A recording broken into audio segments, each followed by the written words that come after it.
Всем привет, это Маркус Смарт и программа НБА в прыжке. Меня зовут Георгий Генишвили. Маркус Смарт сделал глупость вчера. Странную вещь сделал, говорит, как? После спорного что? Перезагружается счетчик владения, если мы получаем? Ничего себе. Это сюрприз. Ну, собственно, Кемба Уокер пытался объяснить партнеру по команде, чего как. Ну, партнер по команде упорно не понимал. Кендрик Перкинс, Брайан Уинхерст и Джордж Седана у нас в студии. Coming up later in the show, Lakers owner Jeannie Buss was asked by Stephen A. about the Nets adding Blake Griffin. Джинни Басс поговорила со Стивеном Эйм. Я так понимаю, Лейкерс и Нетс являются фаворитами на финал. Это чуть позже. Но начнем со Стефа Карри, который вернулся.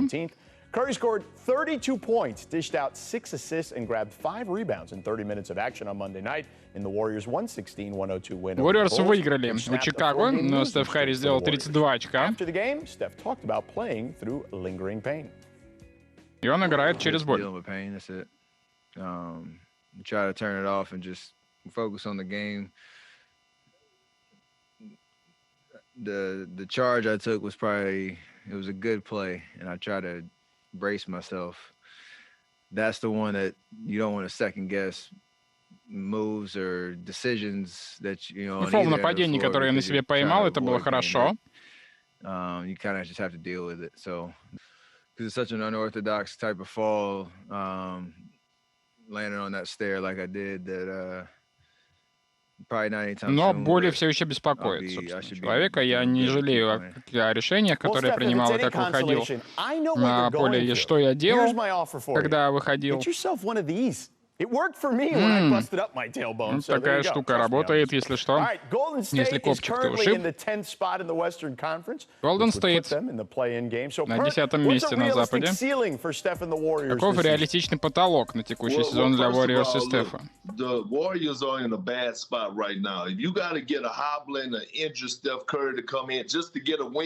You got a problem, but I got them being in the play-in. They will make the play-in tournament. That 7 through 10 seed. Они попадут в плей-ин с 7 по 10 место, говорит Перкинс. Them have is Andrew Wiggins. He has stepped up tremendously. He now has the pressure. He don't have the pressure of living up to the #1 pick. So I see them getting into the play-in tournament. I don't see them cracking up no. Не думаю, что они выше 7-го заберутся, говорит Перк. Но если Стеф Карри на площадке, тяжело увидеть, чтобы они упали ниже 10-го.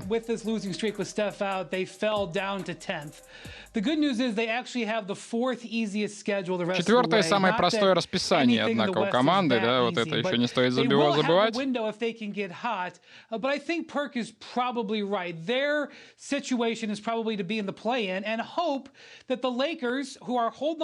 Но и они должны надеяться на то, что Лейкерс...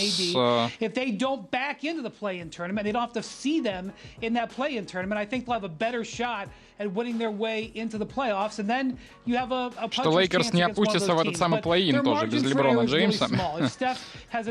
Дэвиса-то по-прежнему нет. Леброн ожидается через месяцок, как-то так.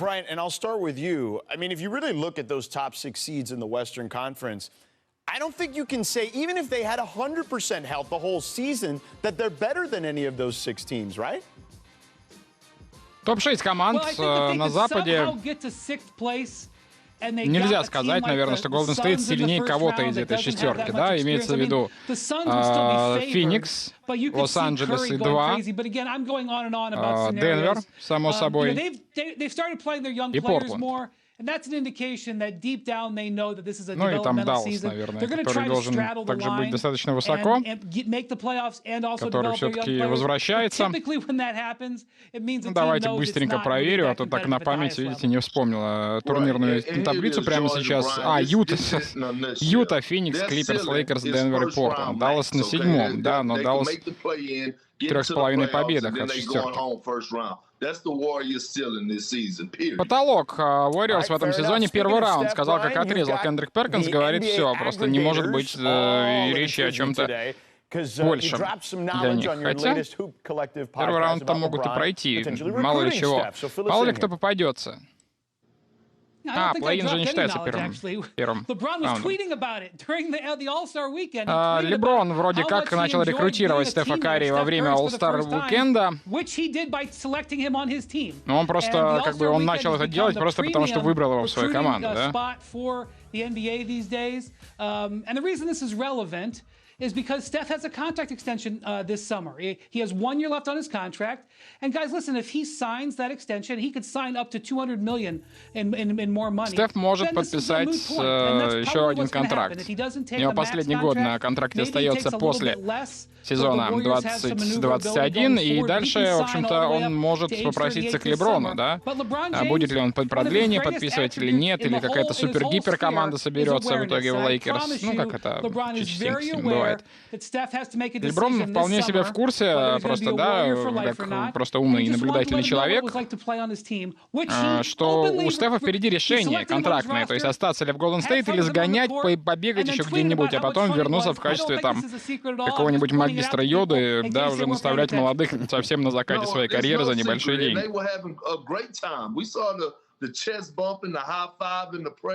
Они здорово повеселились, они хорошо общаются, несмотря на все их финалы, да, и противостояния в финалах, обиды взаимные, ну, и те, и другие же выигрывали, да, то есть и Леброн выигрывал у Голден Стейт, и Карри выигрывал у Леброна несколько раз. Так что ребята понимают, что, в принципе, они в одной лодке, да, банана бол, как не вспомнить, лодка, на которую сажали друзей Леброна на фотоколлаже, ну, они сидели на оригинальном фото, да, но добавляли разнообразных баскетболистов, которые могут присоединиться к этому банана боут и покататься на славу с королем еще, да, титулы повыигрывать.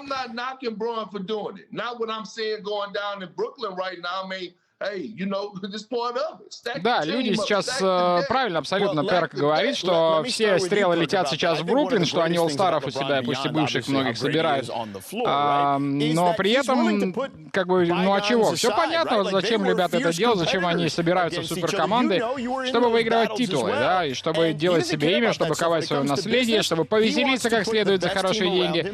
Собственно, люди просто всегда будут ныть, да, и людям всегда что-то будет не нравиться. Что, например, там, условно, да, будет ли команда рекрутить звезд или нет, найдутся, люди, которые будут недовольны любым, да, поведением этой команды, или любым поведением игрока. Будет ли он оставаться в своей команде только или нет.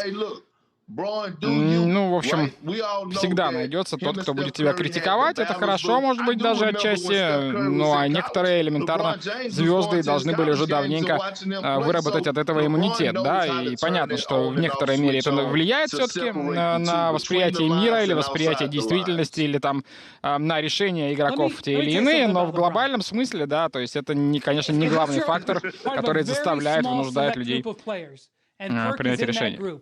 But it's a small select group of players. You are either with LeBron or you're against him. If you're with him today, you're his buddy. If you're against him tomorrow, you're his enemy. Very, very few escape that sphere. Perk is a guy he always liked. Ты или друг, или враг. То есть для Леброна нет полутонов, как говорит Уинхарст, который чуть ли не там личным журналистом Леброна Джеймса служил, пока тот был в Кливленде. Ну, понятное дело, что все это в кавычках, личный журналист и так далее. Но Уинхарст так очень художественно и пылко все это говорит, но при этом смысл в этом есть следующий, что немногие вообще избегают подобных ярлыков друг-враг. Да, в зависимости от ситуации. Если ты с ним в команде, то, окей, ты друг. Если ты против него в другой команде, да, то ты враг, прям гарантированно. Но есть очень-очень небольшой процент людей, которые иммунны к таким ярлыкам, да, и Стеф Карри один из буквально вот тех, кого можно пересчитать по пальцам одной руки. Что Стеф Карри в любом случае друг. Просто он иногда соперник еще. Вот в чем дело.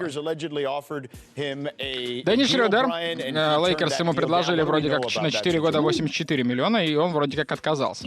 Schroeder is limited to how much he can extend for. He can extend between now and the end of the year for 4 years and $84 million. That is about what Fred VanVleet signed for. Это примерно деньги Фреда ВанВлита. Примерно. Неплохое сравнение. The discussions so far with Schroeder and the Lakers on that extension have not borne fruit. And the expectation with executives in the league is it's because Schroeder would like more than that $84 million that the Lakers can offer. It's not that they don't think he's worth more than that. They То just есть Лейкерс не могут больше предложить элементарно. Это не значит, что он не стоит дороже, говорит Уэнди. Но сам игрок тоже имеет полное право хотеть больше денег. The Lakers knew that and had talks about trading for Kyle Lowry. Whether or not that makes a difference, we'll see. But those things are facts. They had discussions about Kyle Lowry, and they haven't extended Schroeder, and it bears watching. Well, you know, one thing I hate to comment on is guys, you know, getting their lettuce and getting their money, right? Because this is what you come to the NBA for first and foremost. You have a love for the game, but it's a job, and you come. Ты обожаешь, конечно, игру баскетбол, говорит Перкинс, но в NBA люди приходят прежде всего за длинным долларом, то есть за хорошей зарплатой. Это все-таки работа, говорит Перк, и это тяжелая работа, которая должна круто оплачиваться. This is why the Lakers, in my opinion, should have went all in for Kyle Lowry. Like, you got to go grab him, especially when Dennis Schroeder has declined and turned down contract extensions. Like I said, he was saying Kyle Lowry was a rental, but this is a rental right here as well. Кайла Лаури нужно было любой ценой забирать, говорит Перкинс. Потому что вот, теперь отказывается Шредер от контракта, видите, надо было его обменивать, слушайте, но это очень интересная точка зрения. Лаури-то тоже хотел зарплату, да, в районе там 30 миллионов за год, еще ближайшие 2-3 года он хочет такую зарплату получать. Стоит ли он столько или нет, это, кстати, большой-большой вопрос еще, да, и ответ на него далеко не так однозначен.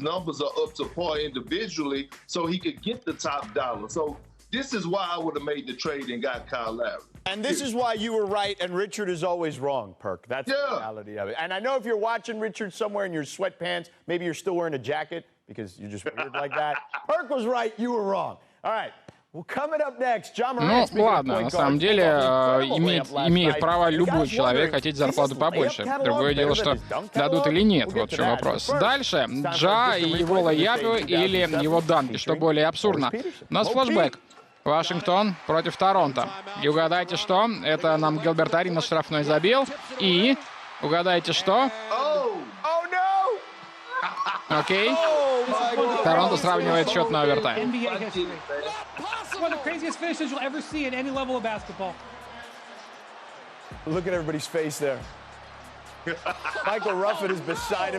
Майкл Раффин натворил делов.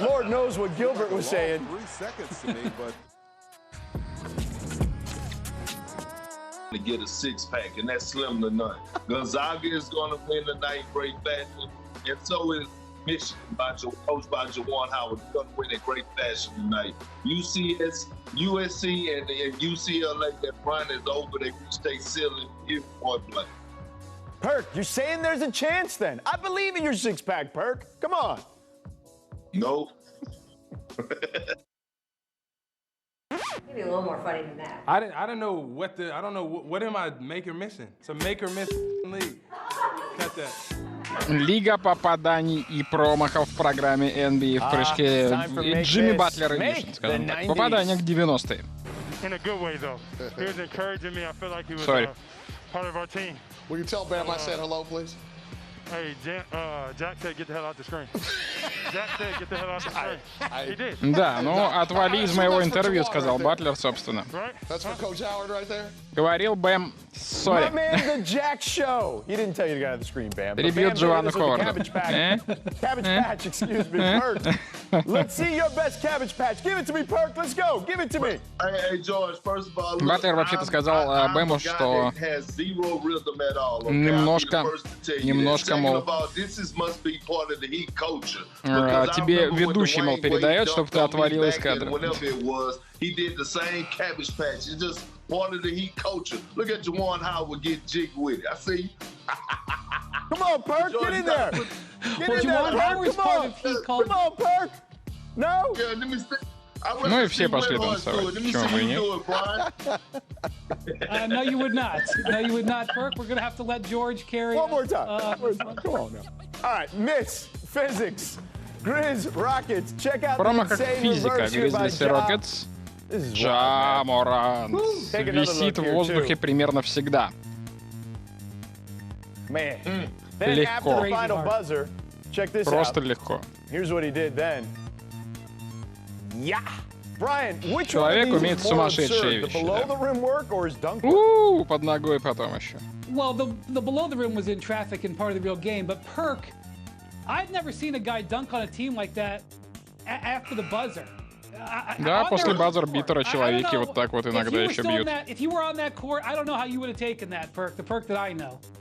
Well, I know one thing. Look, if I tell y'all Duck could pull a truck, y'all need to hook it up because I've been telling y'all this kid has the athleticism of Rassela Uэстбрука. He is one of a kind, and he's showing you that. That's the only other guy that I could see at the points of guard position that would actually do that dunk after the game. All right, make ice. Clutch time in Boston. Brandon Ingram hits Tatum with the nasty step back. Так, ну и сумасшедший степ-бэк. Брэндон Инграм через Тейтума. А? Сам Тейтум обожает такими вещами заниматься, а тут в ответ. Тут в ответ пролетело такое. Да, битва была славная, но Celtics не сдюжили в этой битве. Они совершили сумасшедший камбэк. The way that the Pelicans score, I don't know how you can't be more excited about their future with Ingram and Zion. They're just indefensible at times. The problem is that да, периодически против этих парней защищаться нельзя. Инграм, который не всегда настолько крут на самом деле, и, разумеется, Зайончик тоже был хорош. Брэндон Кларк. Забрали у него мяч. Джон Уолл говорит, я тебя съем живьем, отдай сюда. Я побежал. Йонас Волончунас, кстати, в этой игре сделал красоту. I guess you pump fake, but I didn't think he probably didn't think John Wall was going to stonewall him. 30 плюс 15 Йонаса, разумеется, не попадут в нашу программу, потому что, ну, неинтересно.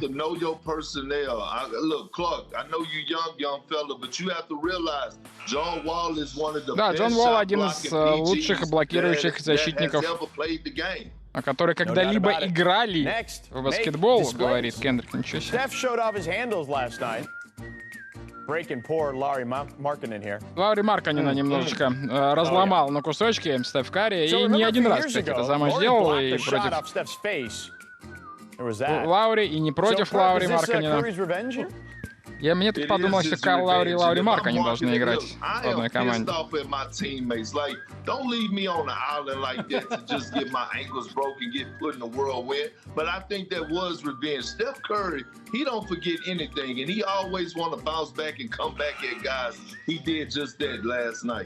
Да, ну а как угнаться бигмену за Стефом? Я бы посмотрел на Перкинса. Окей, в целом. Говорится, ну да, вот смотрите, Маркканен против Карри, он какие вещи делал, так что не надо тут, не надо Финна обижать.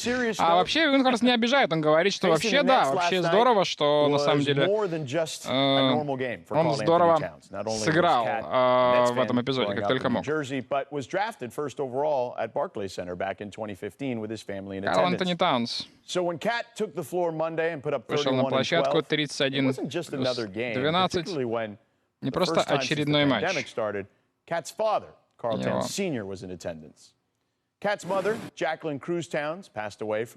Да, мама у него умерла.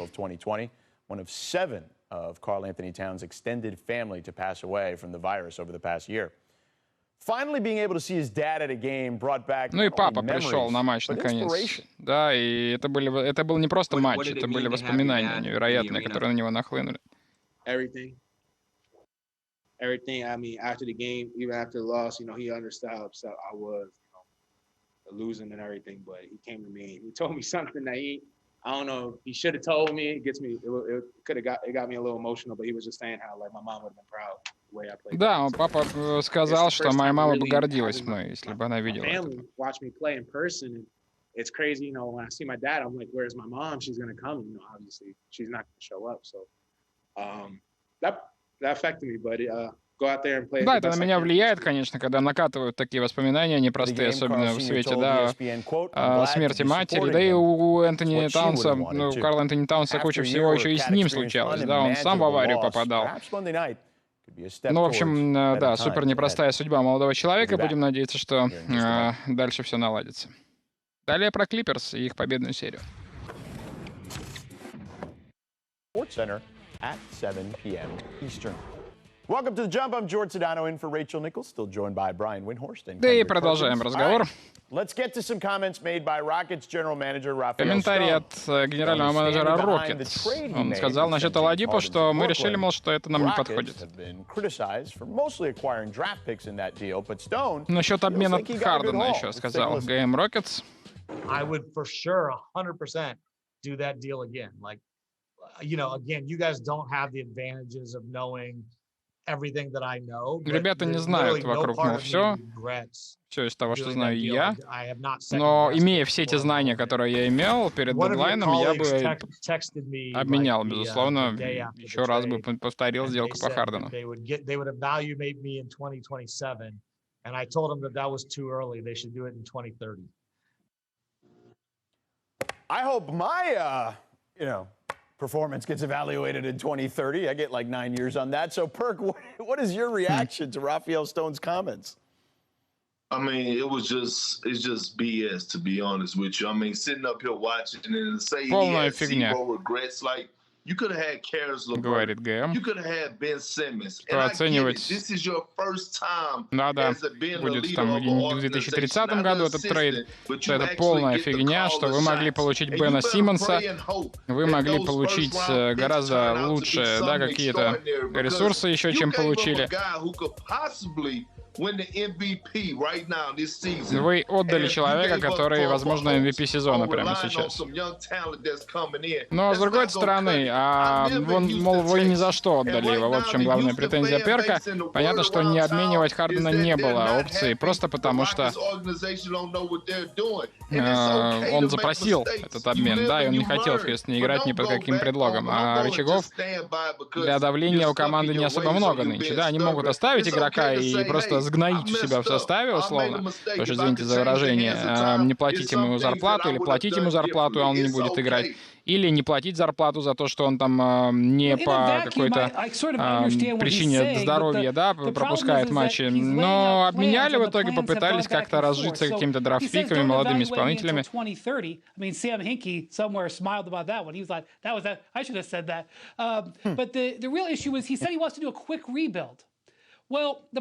Быстрая перестройка нужна. По идее, 3 пика первого раунда на следующий сезон, между прочим, имеется у Хьюстона на ближайшем драфте. 4 пика первого раунда, 5 прав обмена пиками первого раунда. Эйвери Брэдли, Келли Олейник, Данте Экзем, Родион Скурот. С точки зрения игроков получили немного. Да, молодых там. С точки зрения непосредственно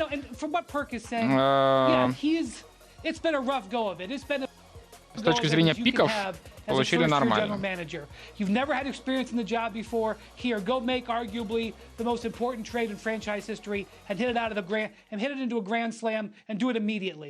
It's just a huge ask to make, and I understand why he's struggling with it, because it is really hard. I just wish he would, say this is our plan and stick with it instead of going back and forth.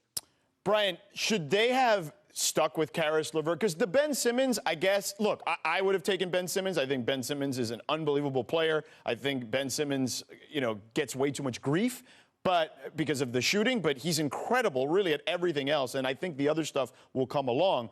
But should he have made one of those deals in your estimation? Well, this goes into him saying there's information that he has that we don't. Of course there is. Like, was the ownership, Tillman Fertitta, willing to do a trade with Daryl Morey? And maybe the answer to that was no. And so maybe while Ben Сэма Хинки упомянули, которого тоже все действия, да, и его там филадельфийские процессы нужно в 2030 году оценивать. Because ownership knew they were going to be in a rebuild and wasn't interested in committing to their contracts. And, trading off of Oladipo. Ну и Оладипо обменяли, и Кариса Лаверта, и Джарета Аллена не хотели, и руководство не заинтересовано в том, чтобы сейчас вкладываться в контракты этих ребят, да, элементарно того же самого Виктора Оладипо. Да и понятно, что и Виктор не заинтересован в такой перестраивающейся команде быть, то есть курс на перестройку, причем на достаточно долгую в Хьюстоне, да, она может затянуться по образу и подобию Вашингтонской, например, да, при худшем сценарии там. Well, I mean, they still offered though, right? I mean, if he would have signed it, then what? Like, so it goes back to your point that you said earlier. Is like you can't say it's one way and straddle the fence, and then in the next breath you come out on the interview and say evaluate you in 2030. Like, no one is buying that, especially not the three guys that are sitting up here talking basketball today. Like, you can't sit up here and tell us that the sky is green and the grass is blue and think we're going to believe it. Ну, ты не можешь сидеть и говорить, что, да, небо зеленое, и ожидать, что мы тебе поверим насчет слов GM хьюстоновского. И Перкинс, на самом деле, делает вид, что он тоже знает все вообще вокруг, но, мол, по его мнению, нас обманывает GM Хьюстона и, на самом деле, убеждает нас в каких-то фантастических вещах. Люди, мол, делают ошибки, ничего страшного, но надо их уметь признавать. Клипперс отставали достаточно крупно. Пола Джорджа, Серджа Ибака и Патрика Беверли не было. Но победили Милуоки достаточно убедительно, вернувшись с дефицита там в 17, по-моему, тоже, или 18 очков. Brian, is this win streak a big deal? Oh, sorry. Yeah. Sorry. So, look, I believe that the most important thing. Oh, first off, winning 6 games in a row is terrific. That's obviously something. Победить 6 подряд — это всегда здорово. Понятно, что все хотят это делать. From the 3-point range, which is why they won that game by that margin. But I will say that for the Clippers, it all comes down to how they play in the clutch. Парни очень классно бросали, но самое важное, как они играют в клатче, конечно. Они чуть лучше в последнее время. Но они получили себе Реджина Ронда, и это помогло или нет, спрашивал Джордж Седана, но они не для апрельских матчей Седана, говорю, Ронда взяли. Конечно же, плей-офф Ронда все хотят у себя увидеть. And they have a new system, basically. And to watch them go on a 6-game winning streak with Ty Lue leading the charge, making a statement last week in the Hawks game, pulling out his starters and going with his bench to come back from being down 20-plus points and winning that ball game to winning last night in great fashion. You have to applaud the Clippers because I was one of the guys that were real critical of the money that they gave Luke Kennard and said, Я был одним из главных критиков контракта Люка Кеннарда, говорит Кендрик, но он последние как раз на протяжении этой серии побед, он вообще разрывает, он вообще в порядке, говорит наш прекрасный эксперт.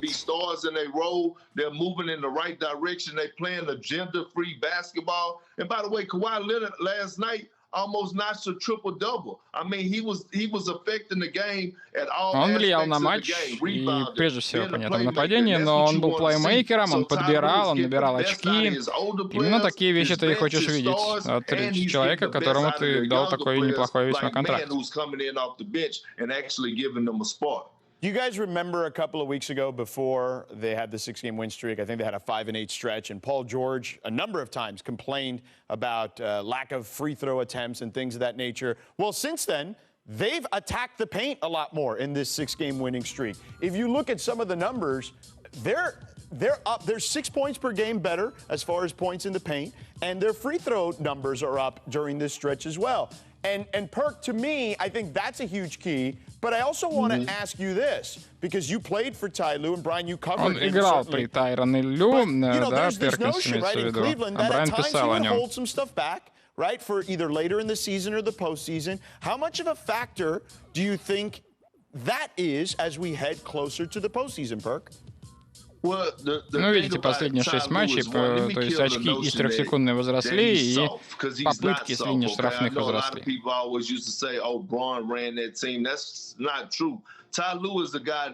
He's not emotional up and down the sideline, but when he gets you behind closed doors in those film rooms, he's not afraid to go toe-to-toe with whoever. Тайрон на площадке может быть не самый эмоциональный, да, тренер, который там не бегает вверх-вниз по боковой, но когда вы говорите 1 на 1, да, когда вы работаете между матчами, он невероятно интенсивен и полезен, и действительно какие-то правильные вещи говорит, правильным вещам учит, обращает внимание на что-то. And always aware that scouts are watching, Скауты смотрят, да, на других ребят из других команд, разбирают их действия и максимально хорошо готовят тебя к этим противостояниям и обращают твое внимание на самые-самые малейшие детали, которые могут сыграть роль в победе. Юкон и Бейлор, там был эпизод спорный и не один, но в основном вот этот эпизод, в А что не так с арбитрами? Был ли это фол или, ну, как бы, кому подсуживали, собственно, в том эпизоде? Ну и рекомендации по чтению сегодня на ABC, точнее, по просмотру, да? «Душа нации» про Криса Пола, я так понимаю. Basketball has been a platform, but more than anything, we are humans and trying to figure this out just like everybody else. Which is why shut up and dribble must have more than annoyed you. Keep the political commentary to yourself, or as someone once said, shut up and dribble. When you really sit back and think about that phrase, it goes deep. I mean, we have family, we have friends who are still in those environments who are being affected. And that means you telling us to just be quiet and just let our family suffer. Evan Fournier made his Celtics debut last night against the Pelicans. Эван Фурнье дебютировал против Пеликанс в составе Бостона, 0 из 10 бросил за 33 минуты. Был феноменально ужасен. Пеликанс выиграли. И 0 передач, кстати, на его счету, и там 4 потери, что ли. Но некоторые такие вещи неудивительны после смены обстановки и совершенно не сыгран с партнерами. Чтобы совсем ничего, чтобы 0 из 10, чтобы 0 передач, прям 0-0-0-0-0. Плохо. Guys, this reminded me of Antoine Jameson back in 2010, LeBron's last year under contract. О, Антуан Джеймисон. Капс его выменили себе, дома в Шарлотт играл, в дедлайн. Он был просто потрясающе отвратителен.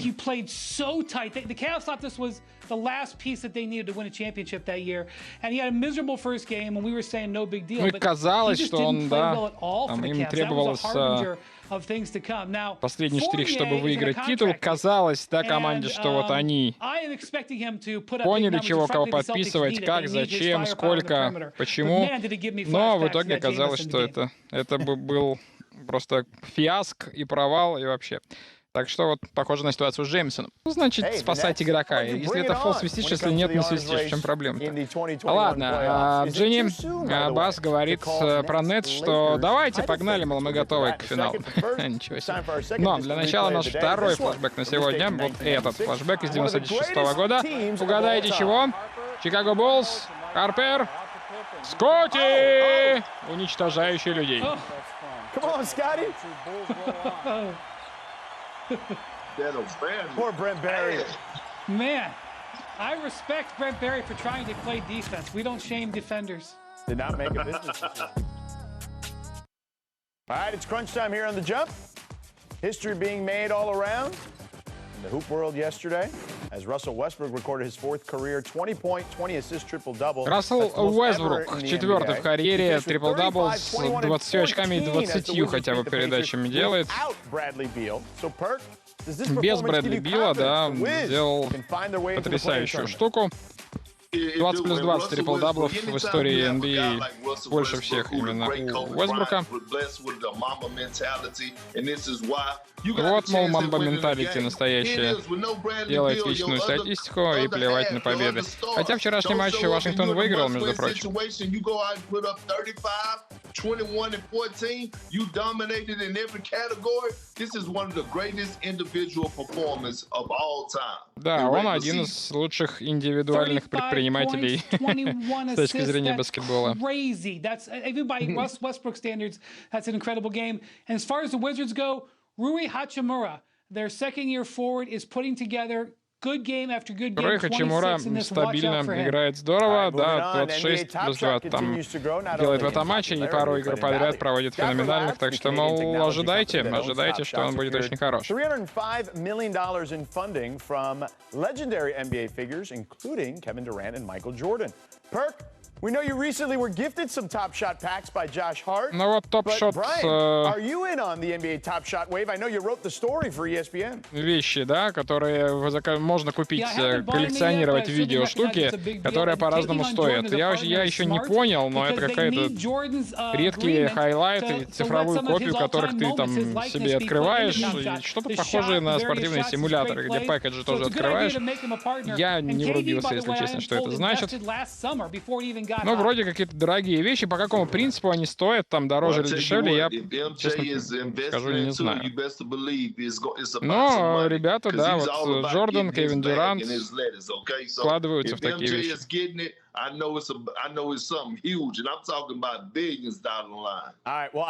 Какие-то хорошие деньги из этого, конечно, можно... инвестором. Если Джордан вложился в это дело, то можете не сомневаться, что этот бизнес будет процветать. Дженни Басс на ESPN Plus пришла к Стивену И. Смиту, если что. И она все еще уверена в своей команде. Ну а как еще босс должен реагировать? Если команда считает, что это мы команда, которую нужно победить, что мы фаворит, да, что надо нас одолеть, чтобы называться чемпионами, то без проблем, значит, мы что-то делаем правильно.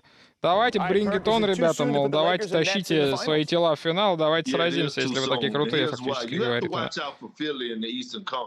Нужно не торопиться, да, то есть на Востоке нужно поберечься, там все-таки Филли, там все-таки Филадельфия, там все-таки Док Риверс, который проигрывает все время во втором раунде.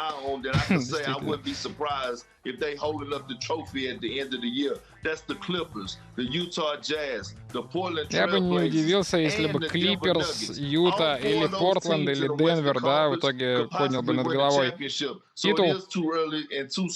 Слишком рано говорить, что Лейкерс будут обязательно First off, GD Bus wins the NBA award for best Zoom backdrop with those trophies. No one can top sitting in front of all of that gold. You know, hats off to GD Bus and the Lakers. Here's the thing. If I had LeBron James and Anthony Davis on my team, and I knew they would probably be able to be healthy by the time the playoffs came around, I'd be saying bring it on too. It's wonderful to have first-team All-NBA players in their primes. I still think LeBron is putting up prime basketball on your roster. So I да ладно, здорово, когда да, в твоем составе есть такие люди, как Леброн и AD. Понятно, что с таким составом я бы тоже не боялся никого. Говорит конечно, никто и не боится. На сегодня все. НБА В прыжке, друзья. С вами был Георгий Генишвили. Увидимся, услышимся скоро в эфире. НФЛ Лайв далее. Всем пока.